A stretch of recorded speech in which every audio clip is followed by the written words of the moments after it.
You're listening to Bridge the Gap Season 3, powered by supporting partners OneDay, Propel Insurance, The Bridge Group Construction, and Solinity.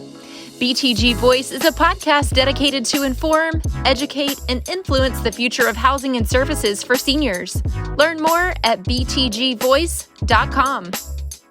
Welcome to Bridge the Gap Podcast, the senior living podcast with Josh and Lucas, a really touching and emotional show today. We're very honored to have our guest on the show program today. His name is Tom Frey. He's a former New York City police officer, detective during 9/11. And during that time, he also contracted pulmonary fibrosis. You're an advocate and a speaker for the Pulmonary Fibrosis Association. September is PF month, as well as we've got the anniversary of 9/11 here too. So very honored to have you on the show, Tom. Welcome. Thank you, guys. Tom, we had some time to talk before we hit record, and we're really captivated by your story. Please bring us back to those days back in 2001 and tell us your story. Well, September 11th, it was just like any other day. I was a police officer, a detective. We did investigations, and you never knew what could happen as a police officer. Every day was a different adventure. And as a detective, it was like front row seats to the pet show in town. So we never knew what was going to happen. And 9/11 happened. And we were sent down in the beginning as rescue and recovery. So we went down and we dug and we tried to find survivors. And we did our best. And that was the beginning of first few days. That's what we did. From there, it went on to DNA testing. Family members would come into what we call DNA testing sites, and they would bring belongings such as toothbrushes, combs, things of that matter, which contained DNA of their loved ones who they were still trying to find. And then we logged that all in for the medical examiner's office. Eventually, it became where they took the remains of the World Trade Center and they transferred it all to Staten Island, to the Staten Island landfill. And at the landfill, we would go through the remains of the building with rakes and buckets, and we would put everything into a sifting machine, and we would try to find human remains, pieces of the plane, things of that matter, and then at the end of our journey of 9/11, I guess, as a detective, it became death notifications. When the when the medical examiner's office identified the DNA, we had to go notify family members that their remains of their loved ones were found. And that was pretty much the journey of the World Trade Center. It became a very trying time on every first responder's lives, family lives. We were working 18-hour days, 6-7 days a week. There was no rest. We were exhausted. It became cold and wet and rainy and smoky. And, it was a very hard time. And it brings back, not just to me, but every first responder. It brings a lot of pain back to it when we talk about it. And that's police and fire and sanitation. I have friends who worked for the transit authority as track workers for the subway. And even they had to go in and dig it down on the bottom of the subway tunnels. And they're being sick and injured now today. So it was sanitation workers. It ran the gamut, construction workers who brought the cranes in. It was a tough time. Wow. Tom, so you covered a lot right there. I mean, that's some heavy stuff. And I know we could sit here and you could share just incredible stories for a long time, but give us a little bit of a perspective, because you took us from, waking up that morning to basically through a bucket brigade, through sifting, through DNA testing, through notification. What from a time perspective, help us understand what does that time frame look like? Are we talking days, weeks, months, years? I mean, what was that? It went on for months. The digging and the sifting, the death notifications went on for years.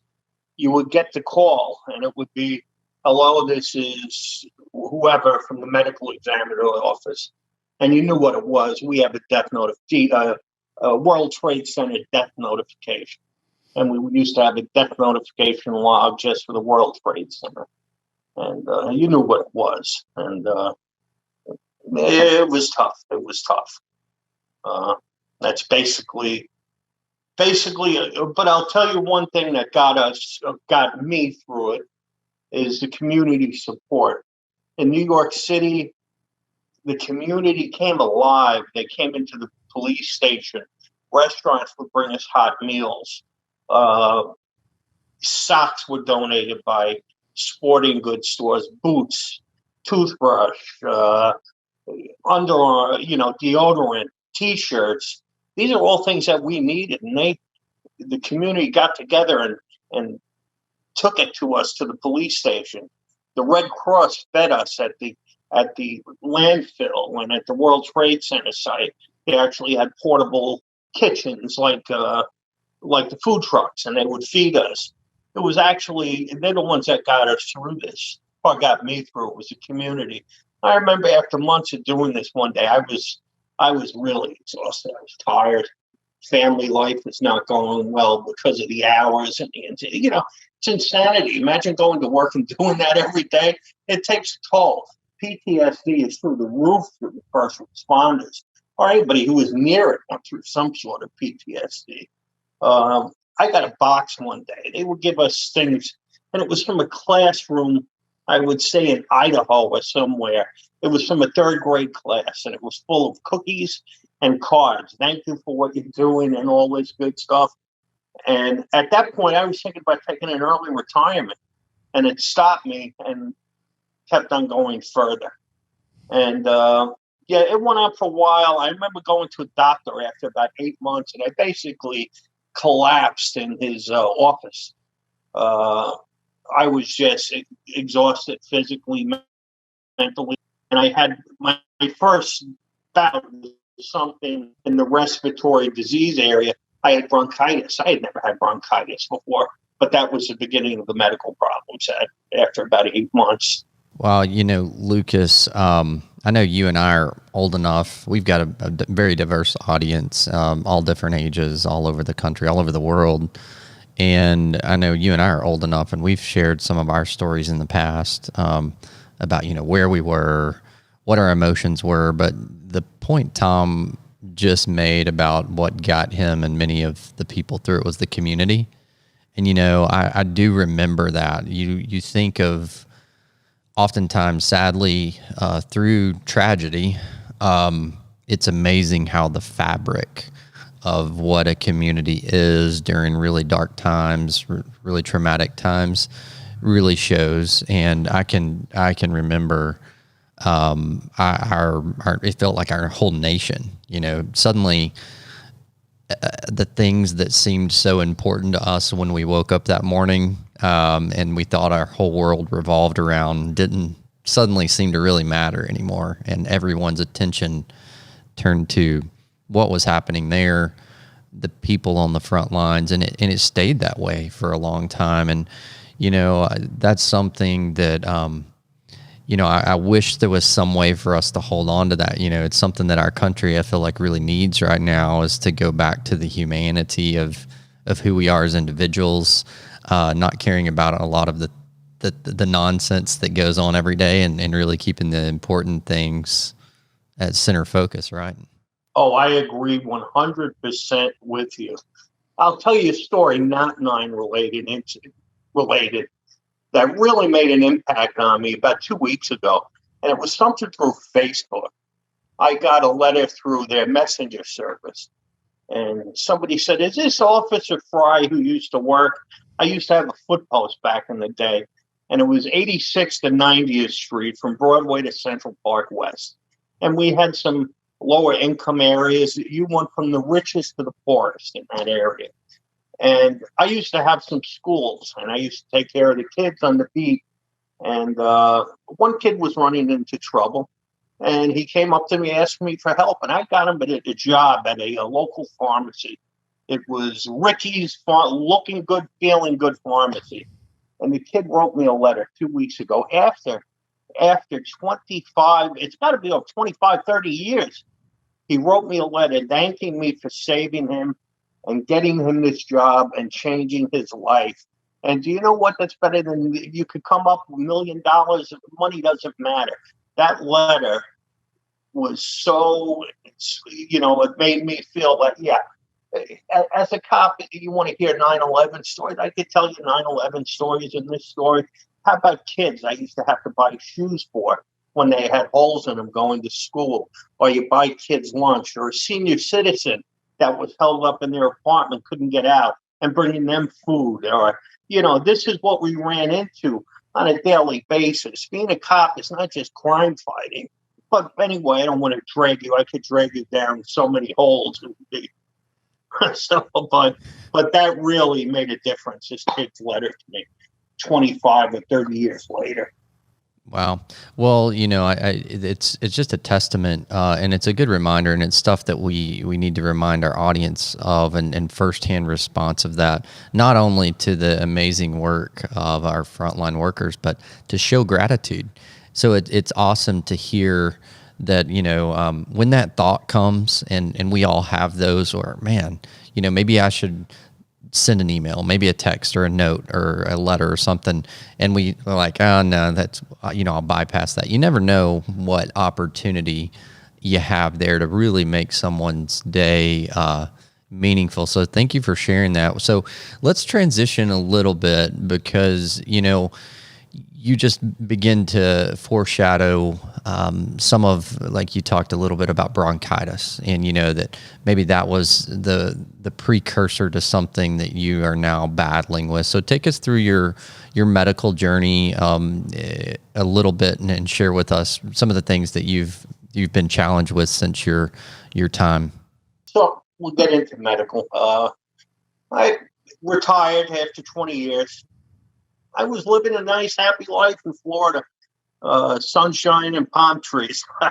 Went to the doctor in February of 2016, regular checkup, and that's when this journey began for me. My doctor, Kumar, great guy, he takes a blood test every 3 months, and the nurse calls me, Tom, Dr. Kumar wants to see you right away. And I, oh, crap, this can't be good. So I get in there pretty quick. Actually, you never seen me move so fast. And he goes, listen, Tom, your white blood cells are off the chart. Something's wrong with them. You have cancer. That's the bottom line. I had cancer. Well, doc, what kind of cancer? I don't know. So it ended up I had Hodgkin's lymphoma, a blood cancer, common in World Trade Center responders due to the toxins in the pile. My course of treatment was going to be chemotherapy, 12 rounds of chemotherapy. It was called ABVD. And that's the mix, the chemotherapy mix. If anybody ever goes through cancer, research your chemotherapy medicines. One of the medicines were bleomycin. I'm not going to take you down the chemotherapy path, but the bleomycin is what started the pulmonary fibrosis for me. It set my lungs on fire, and basically caused I got shortness of breath one day. Told the doctor, he sent me to a pulmonologist. I went to this pulmonologist, and basically he said to me, like robotic, you have pulmonary fibrosis. You were poisoned by there is nothing we could do for you, and sent me out the door. And I was going, well, doc, what is this pulmonary fibrosis? Isn't there anything, a medication? No, nothing we could do for you. So I said, oh, good, it's not cancer. I said, this is great. I have pulmonary fibrosis. this is great. Nothing they could do for me. I'm going to be fine. It was fine until I went home and Googled it. Basically, he sent me home to die, this guy. And the next day, after reading all this, I pulled the fire alarm. I'm calling the doctors, and basically was told me to get my affairs in order. I then went to my oncologist at the time, and he told me, I said, well, you think I'll get 4 years out of this? He said, I'll pray for you. Good God, I am in big trouble here. The estimate is 2 to 5 years is your life expectancy from pulmonary fibrosis. A lot of doctors, like the one I went to, he's a pulmonologist. If you had asthma, I am sure he's a perfect doctor for you. But pulmonary fibrosis, it was not the guy's forte. So I had to learn about pulmonary fibrosis. And doctors don't know about it. A lot of doctors don't know about it. So, of course, you get on the internet now. I found the Pulmonary Fibrosis Foundation, and they got me through this, really. I support groups, online chats, doctors. They have it all for this disease. Nobody else did. And I found a specialist at the Mayo Clinic in Jacksonville, Florida. So I went to him, and I started finally getting the proper help. There's no miracle for this. There are some drugs that could slow it down. There's none that could cure it. Because they know what caused mine, I'm not eligible to have the drugs. It's for IPF, idiopathic. They don't know what caused the pulmonary fibrosis. For me, they know what caused it. So I live with the oxygen, and I have about 8 or 9 medications on my table. My life has gone from a normal life to every week it's a different doctor's appointment, be it the cancer, which is in remission, thank God. But the cancer, forget about the cancer. I'll take it back if I could get rid of the pulmonary fibrosis. But you learn how to deal with this pulmonary fibrosis.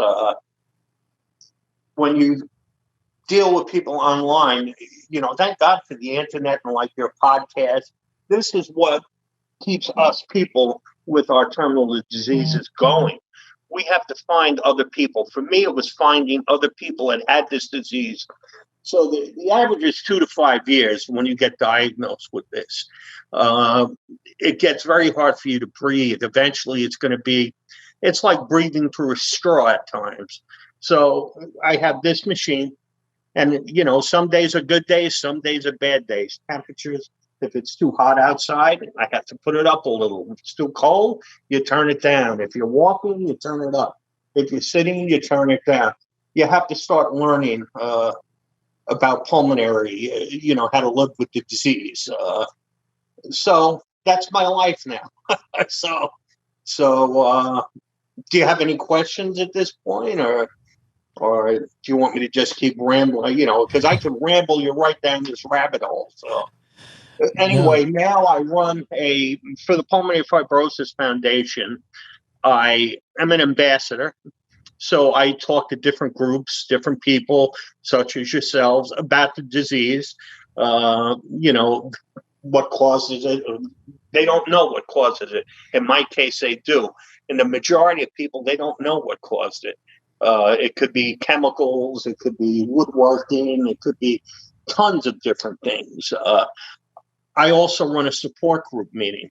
Now, most of the people are much older than me that are in the meetings.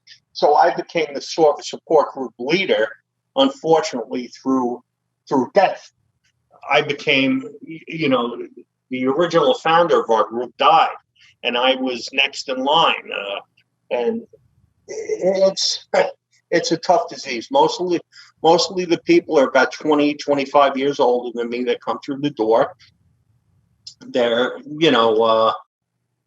learning how to adjust to live with this disease, learn how to use the oxygen tank. I was in a restaurant the other day, and I hear this beeping, and it's an alarm that I have on my oxygen machine. And the beep means something's wrong. Either I'm not getting oxygen, my battery's low, the hose is kinked, and something like that. I'm looking at my machine, and it was fine. And a minute later, I heard the beeping again. It's fine. I'm saying, what the hell is wrong with this machine? The beeps are going off. It happens it was an elderly lady on the next table with the husband next to me. And I look, and she had the same oxygen machine as me. And I'm trying to get her attention. It was her husband. She said she's deaf. She can't hear. I said, well, her oxygen machine, the alarm's going off. Oh, she's not breathing through the tube right. That's why it's going off. So I said, well, she's got to adjust the tube and this and that. And it turns out she had IPF. She had the same disease that I had. And she had just recently got diagnosed with it. And she didn't even know how to use the machine. So this is where, like, the Pulmonary Fibrosis Foundation comes into play. How does she have a machine and not know how to use it? Or, it's sad, but these are the things that go on. So, Tom is... He's out saving the world, no matter if he's having breakfast or what. He's out there. And let me get something. Don't feel sorry for Tom, right? Let me tell you, when the doctor told Tom, pack your stuff up, get it together, it's time to go. For the first 6 months, I sat around and I was waiting to die. I'll tell you what, I was waiting. I'm going like, what? This is it. I'm getting 6 months. I should be out of here. And then after 6 months, when I didn't die, I said, screw this. I said, screw this, man. I'm going to live. I'm not going to sit around and feel sorry for myself. And you know what? I constantly keep moving. I'm not a guy to sit around in the house and wait to die. Not me. So I do my ambassador stuff. I'll talk to people. I'll represent. It's a great organization. I'll run the support group meeting, and I'll take the phone calls and talk to people and try to get them through it. I talk to other cops who are having problems, not just with PF. I know guys with prostate cancer, stage 4, and we talk to each other. There's a cop, Lou Alvarez. He was on at the Senate hearings for funding with Jon Stewart. I have a plaque over here he made for me. And Lou and myself used to talk before he passed away. And he got me through. He went through 69 rounds of chemotherapy.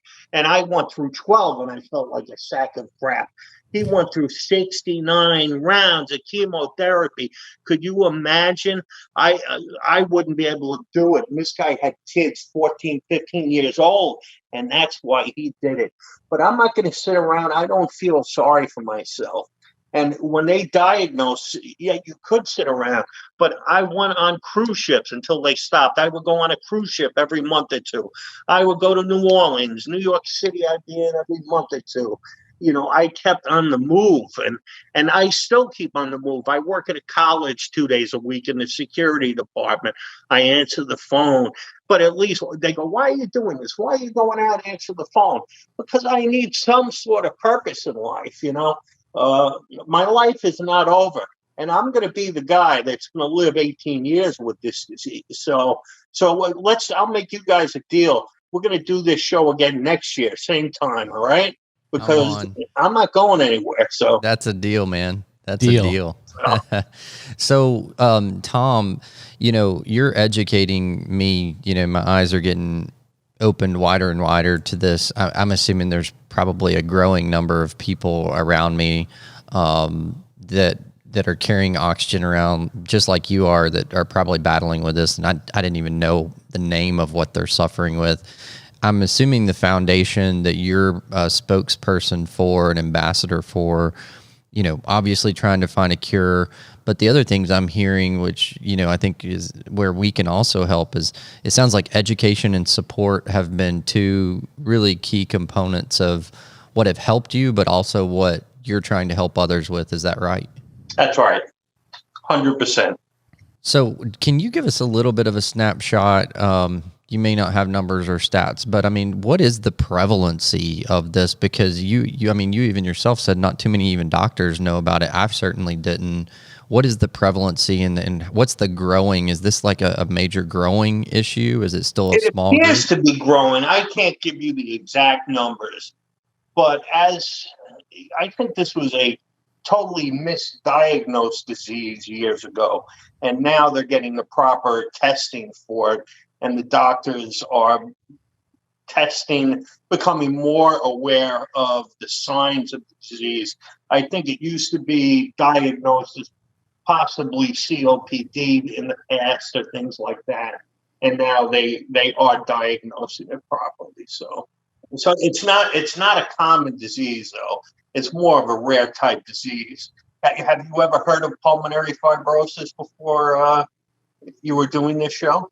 Me personally, I had not. No, when that came across, Me personally, I never heard of it, and everybody I talk to, they say, "Hey, I've got pulmonary fibrosis." Oh, nobody's heard of it. So that's why we're getting the word out. By doing your show, somebody, hopefully, we're going to connect to somebody who connects to somebody who connects to somebody.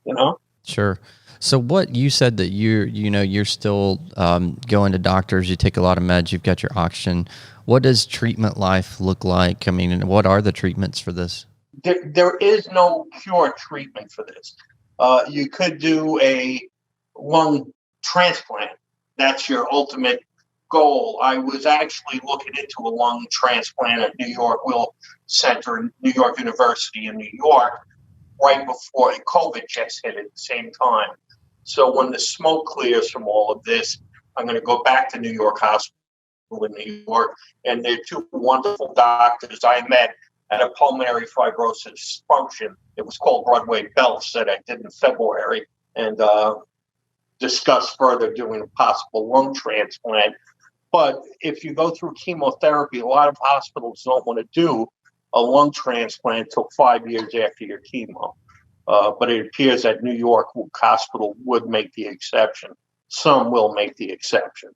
So otherwise, your treatment would be oxygen, steroids, prednisone, and like a Z-Pack type thing. So you're trying to keep your lungs and airways open. It's very difficult. I can't be in if I'm around any smells, chemicals, somebody smoking, like somebody smokes, the smoke will go into this machine because this machine is getting air from the surrounding, from the air, and it's going into the machine. So if somebody's smoking, it gets into my machine and taking it into my lungs. If somebody with heavy perfume comes into the elevator I'm in, it's going to get in the machine, and so these things could set me off. You have setbacks. You're going to have good days and bad days. If I catch a flu, the flu will put me in the hospital, which has happened a few times with pneumonia. So, and I've been laid up a few times with that. So I was wearing masks before masks were prevalent, before they were in fashion, the masks. I was wearing them before they were in fashion, 2 years. I used to get crazy looks. I'd get on the airplane. I'd have my oxygen tank. And to get on the airplane with these oxygen tanks, that's a whole another thing why you need this foundation. You have to learn how to fly, how to travel with these things. You have to get paperwork and permission, and you have to go through TSA and give yourself an extra half hour because they have to check this through the bomb equipment and swipe it for explosives. And the airlines want special permission and doctor's slips, and you have to have enough battery power for a flight and a half. If the flight's 3 hours, you got to have 4.5, 5 hours of battery.